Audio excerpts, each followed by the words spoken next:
to the families of all 18 residents, and only one family was enthusiastic about getting the vaccine. I was scared the bejesus out of me, that did. And as she pointed out herself, no idea of how widespread or how representative that would be. But it does rather, I mean, when you add that to the question of Christmas and whether or not this good news, that brief sense of euphoria that we had about the vaccine, which has settled now into a sort of warm glow of anticipation, but it may have added to a sense that we can take our foot off the brakes a little at Christmas, and that's yet another layer of concern, because we are currently in a country where the Home Secretary is arguing on live TV and radio that the British public is too sensible to do something her government has passed a law specifically to allow.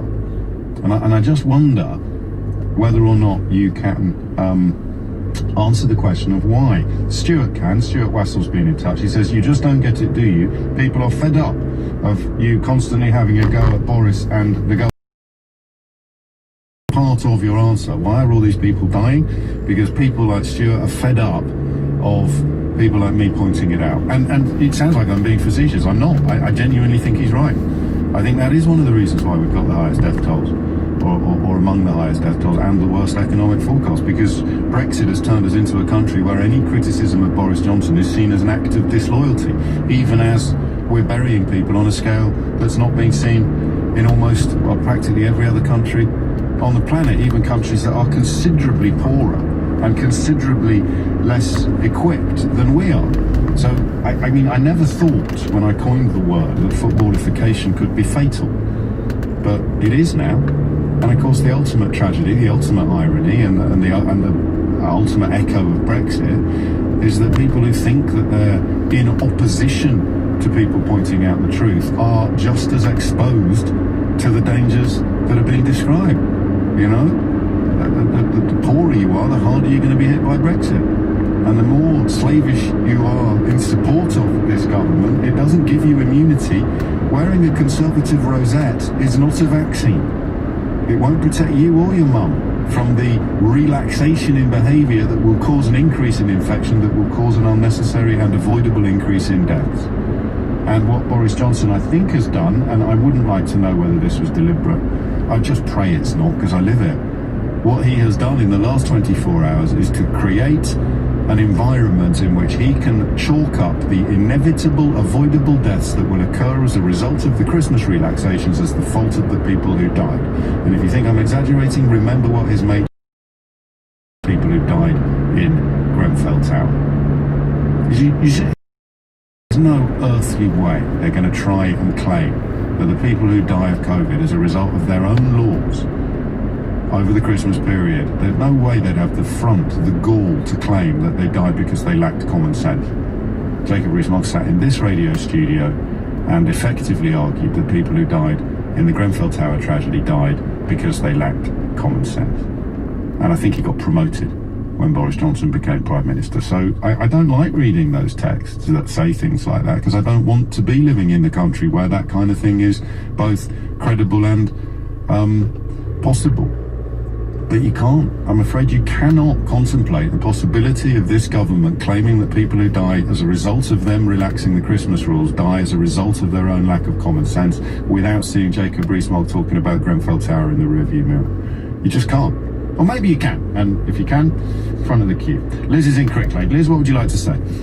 Hi, James. Good morning. Hello. Well, I can see these things as anchors, and what I see, the thing I remember is how we got here. The first thing was Boris Johnson saying that prepare, many of us are going to lose loved ones. Yes. Whereas Ireland said, let's all work together to save lives. And I think that's how we ended up here today, because ultimately the Conservative ideology is all about hating the nanny state. They want to reduce the nanny state and get rid of taxes and put everything into private hands.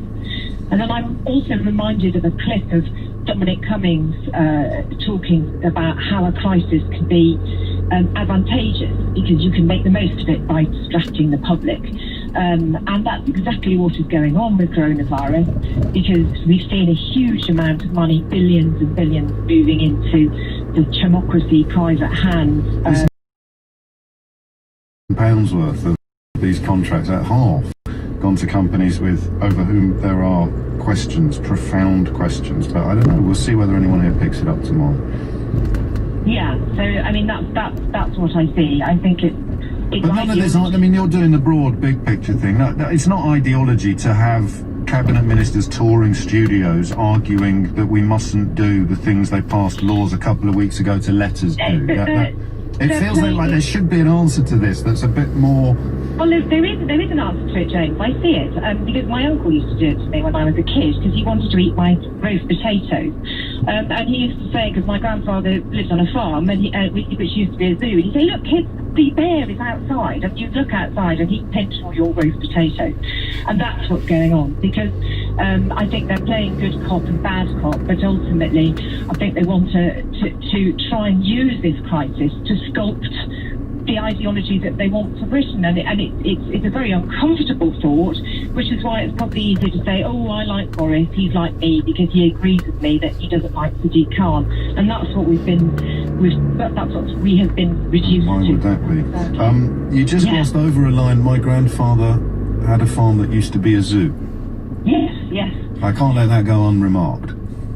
Well, it was turned into a zoo between the wars, and then actually he was in the RAF, he was out in India, and when he came back he bought it and tried to turn it back into a farm. Oh, I see. But yes, it was the agricultural depression that meant that lots of farms, after the repeal of the Corn Laws, went out of business, so it was turned into a zoo. And did he inherit animals then? No, but there were ghosts of animals there. So we always, as children, used to imagine, because there was the bear shed, and we always used to imagine the bear was still there. But he was very good for my own. It's the roast potato stealing coupled with my own thing about tossing a coin and shouting heads or tails. So here's the thing. So there's no planet upon which answers to that. Thank you, Liz. Upon which answers to that question can involve criticism of me, or Keir Starmer, or Sadiq Khan, or Meghan Markle, or Greta Thunberg, or J.K. Rowling, or Gary Lineker, or anybody else. The answer to the question, how have we ended up with the country's most senior politicians urging us not to do things that they passed laws a couple of weeks ago to let us do? That's all I want, okay? And of course, it's going to be very hard to come away from this conversation without concluding that the kind of answers I've just described are the reason why they get away with it. You know? So just have a crack at answering it. Take a morning off from being so bitter and twisted and full of shame and anger, and just focus on a simple question. You know, we're all in the same country. We're all on the same sea, albeit in different boats. Here is our leader.